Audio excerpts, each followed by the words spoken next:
وَلِلَّهِ عَلَى النَّاسِ حِجُّ الْبَيْتِ مَنِ اسْتَطَاعَ إِلَيْهِ سَبِيلًا۔ ہمارے موضوع سے ملتے ملتے ہم چوتھے پارے میں داخل ہو چکے بھی۔ اللہ فرماتا ہے کہ جس کو استطاعت ہے اس پر حج فرض ہے، حج کرنا اس کے لیے ضروری ہے۔ اور جو استطاعت کس کو کہتے ہیں؟ کس کو کہتے ہیں؟ استطاعت کا مطلب اکثر لوگ یہ سمجھ بیٹھے ہیں کہ کروڑ پتی ہوگا تو ہی حج پہ جائے گا۔ حج پر جا کر آنے تک کے پیسے ہیں تمہارے پاس، اور گھر بھی چل سکتا ہے، راشن پانی سب ہے، اتنی اماؤنٹ جس کے پاس ہے اس پر حج فرض ہو گیا۔ چلیں حج کے زمانے میں حساب بھی کر لیتے ہیں، کیونکہ ہماری بھی وہی لائن۔ تو میں بتا دوں، حج کے لیے جانے اور آنے تک کا جو خرچہ ہے، گورنمنٹ والے تو 3-3.5 لاکھ روپے میں کر دیتے۔ اگر مجبوری ہے کہ گورنمنٹ سے نہیں مل پاتا، اچھی سہولت کے ساتھ جانا چاہتا، تو زیادہ سے زیادہ 7 سے 8 لاکھ روپے ابھی فی الحال جو چل رہے ہیں، اور گھر میں مہینہ بھر جا کر کے آئے گا تو 1 لاکھ روپے خرچہ ہو سکتا ہے، گھر کا راشن پانی، اس سے زیادہ تو نہیں ہوگا۔ گھر کا راشن مہینے کا 1 لاکھ روپے بہت کم لوگوں کا ہوگا، پھر بھی ہم پکڑتے ہیں۔ سب سے زیادہ ملا کر کے بھی اگر دیکھیں تو 10 لاکھ کی قیمت جس کے پاس موجود ہے اس پر حج فرض ہو چکا۔ زکوٰۃ کی طرح مسئلہ نہیں ہے اس میں کہ سال گزرنا ہے، جو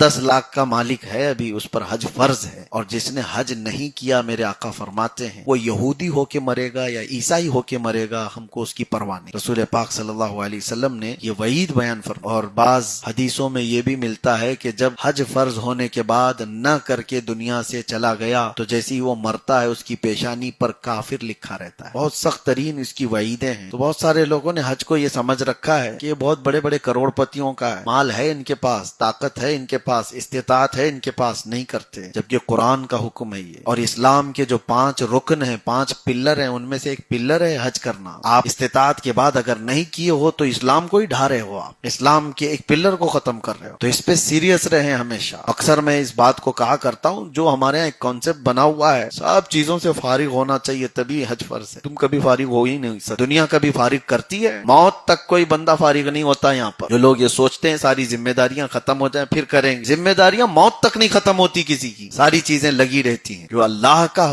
فریضہ ہے اس کو آپ ساری دنیا کو ایک طرف کرو، رب تعالیٰ کے فریضے کو پہلے ادا کرو۔